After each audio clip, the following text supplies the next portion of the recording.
Hello, everybody. It's Helen McConnell here from helenmcconnell.com, and this is our weekly Tapping for Courage Cards segment. Each week, I introduce a courage card and I give you insights, my insights. I don't make the courage cards. It is my friend Ivana Polonio who mm, created the courage cards. She sort of downloaded them from higher consciousness. And so each week we have a different card. I have seen all the courage cards, but I haven't memorized them. So each week I'm as surprised as you are about what's coming up. So what I invite you to do is notice, does this card resonate with you in any way? And if not, maybe ask yourself, why not?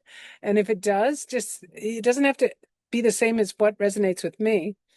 Just notice how it resonates, because any kind of oracle deck, which Courage Cards is an oracle deck. Any kind of oracle deck has the divine ability to sort of resonate with your energy. You know, you run your hands over the deck and you pull the one that speaks to you and you read that one, and you'll be amazed at how much information, how much guidance is there for you.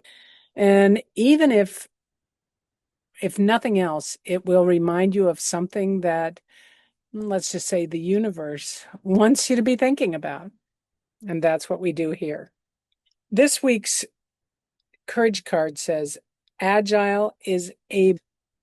Agile is able. Embrace the power of your body and its remarkable ability to adapt. Take care of your physicality and nurture your agility, as this strength supports your overall well-being. Commit to staying mobile and flexible, allowing your body to move freely and with ease. When your body, mind, and breath are in harmony, you become more capable, focused, resilient, and grounded, ready to take on whatever comes your way. Okay, so that's just another great card. Agile is able. And in my other life, I am a personal strength trainer at a high intensity, super slow strength training studio, and that's where I work out. And I love it there. And I have learned over the years, like in my ideal life, I work there, I work out there, I do tapping with clients, I do make tapping videos, and I also do yoga. I don't always do the yoga thing. I go through phases. Because to me, yoga helps me stay agile and flexible. But I've also discovered that as I keep my body super strong, that makes me agile and flexible as well. And the key is to not stop using my body. I'm getting to that stage in life where people tend to go, oh, I'm getting too old for that. I don't feel like that. There are many things that I just kind of don't do anymore. And I've watched myself, I've observed myself fading out of certain activities. Riding a bike is probably the main one. I used to be an avid cyclist, high mileage, big hills, doing whatever. And I don't even ride my bike anymore. It's uncomfortable. Um, and it's scary. I am afraid, let me put it that way, of riding amongst cars. Whereas before, I'd zip in and out between cars. Um, I don't know if that's an age thing, or a couple of times I did get hit by a car and that scared me. So it doesn't really matter. But the fact is, I want to remain agile and able, because I also look at my mother, who is 30 something years, 30 years older than I am. And she is not agile, able. She's not strong. She's just sort of fading. She now uses a wheelchair. And she has no diseases. She's not on any medication, but she's not strong. And she recognizes it. She knows there was a point at which she stopped taking care of herself and in that way. And she also, as she got less strong and more feeble, I would say, feeble, sort of the opposite of able is feeble. As she got more feeble, I wouldn't stand my ground and say, Mom, you absolutely have to. Let's go for a walk. Let's do this. Let's do exercises.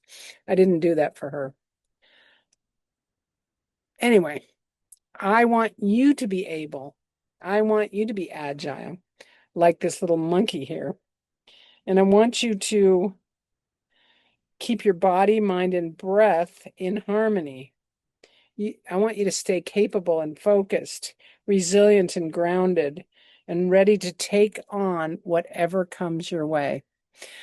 Okay, one thing before we tap, I want to mention that over the past, it's 2026, so between 2020, when we had the pandemic, at the beginning of the pandemic, and now, there was a period of several years where I don't know. I don't know what I did. I just sort of bugged out, I guess. I still went to work and I still did stuff, but I got very disengaged. I wasn't agile. I wasn't able. I wasn't participating, not to any big extent. And so I had to kind of turn around and look and go, oh my gosh, I need to get back into life and keep myself at a higher level. And once we get to a certain age and we start going below a certain level, it's really hard to get back up there. It's like climbing very slow. But I encourage you, if you've gotten to a point where you don't want to be, ask yourself, what am I afraid of? Like, why don't I do what I say I want to do? There's fear in there, and just be okay with that. Love and accept your fear and own it, and then begin to take small steps forward to get yourself from that lower place to a higher place. I hope that makes sense. So right now, I want you to think about a place in your life where you haven't been agile or able, when you haven't embraced the power of your body and its remarkable ability to adapt. The human body is freaking amazing. And it's not just the body, but the mind. And I don't mean your brain, I mean your mind. And if you can connect and align more your heart, brain, body together, I think you can begin to discover or rediscover or discover more of how powerful you really are. Okay, so we can do this together. So just notice, is there any place in your life where you don't allow yourself to be as powerful as you know you can be? You just know you're more powerful than you're allowing. Or you don't know, but you're afraid to find out. Something like that. I'm afraid to find out how powerful I am. Just notice if there's any area of your life where that might be the case. And we're going to tap on that. Okay, so tap with me. Even though there's a part of me, and you just repeat that, that's afraid to be all that I can be. I don't even know why I'm afraid, but I'm aware that I'm afraid. I'm afraid to be all that I can be. And so right now, just kind of let that sit for a second, let that float out and see what comes to you. I'm afraid because, and see what answer comes to you. And a lot of times, I would say most times, it's because we were taught at a really early age that it's not okay to be our glorious selves. And we live in this culture that is very down-putting. It puts down people. And I want you to just notice it, okay? And see if that resonates with you at all, this fear of being your powerful self. And I want you to love and accept that like I'm going to say here, even though there's a part of me that's afraid, to be my most glorious self. I love and accept myself. And I'm willing to accept these thoughts and feelings, at least for now. Okay? Because as we tap and say these things out loud, with any luck, hopefully, ideally, the fear will come up. You'll notice it in your nervous system. You'll notice it in your body, and the tapping will soothe that fear, right? As you're tapping. Okay, so one more time. Even though there's a part of me that's afraid to be everything I can be, I love and accept myself. And I'm ready to start being more of who I am. Okay. And let's tap around and say this, say more of who I am on the eyebrow. I don't need to be who other people are. Side of the eye. I don't need to be who other people think I should be. Under the eye. I'd like to be more of who I am. Under the nose. And I'm not sure who that is. On the chin, but I'm ready to start finding out. Collarbone. Over the years, I've had an inkling of who I am. Under the arm. Sometimes I forget who I am. Top of the head. Sometimes I just sort of space out. On the eyebrow. And I forgive myself for that. Side of the eye. I'm doing the best I can. Under the eye. And right here, right now, under the nose, I'm willing to interrupt my incorrect thinking on the chin and welcome in thoughts of who I really am. Collarbone. I don't need to figure it all out. Under the arm. I'm just willing to do a little bit more each day. All right, take a nice deep breath there. There's this powerful, powerful idea that I'm going to confess to something, which I often do on these calls.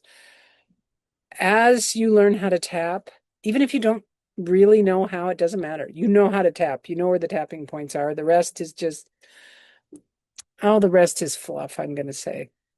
I'm going to encourage you to start tapping every single day. I haven't been good at that. In all my years of being a tapping practitioner, I often ignore myself. And for many years, I just allowed myself to not tap on my own stuff because I was tapping all day with other people. And that is very effective. But then that kind of has stopped. So I'm telling you right now, I am recommitting to tapping for myself every single day. And the only reason I wouldn't do that is because I want you to listen to this. There's a part of me that's afraid of what that kind of tapping could do for me. There is a part of me that's afraid of how freaking powerful I really am. There's a part of me that's afraid to discover my innate divine alignment. Okay. I want you to discover those things for yourself as well. And that has to do with Agile is able, for whatever reason you think it has to do with it. There's a phrase in this courage card that says, when your body, mind, and breath are in harmony, You become more capable. It doesn't say you become perfectly capable. You become more capable, more focused, more resilient, and more grounded, ready to take on whatever comes your way. And when we're ready to take on whatever comes our way, a whole lot more stuff's going to come our way. And that doesn't mean bad stuff. That means bad and good. That means exciting, adventurous opportunities. Okay. So really open your heart and your mind and your body to receiving. And that's what agile is able means to me. Thank you for watching. We'll see you again next week. Please subscribe.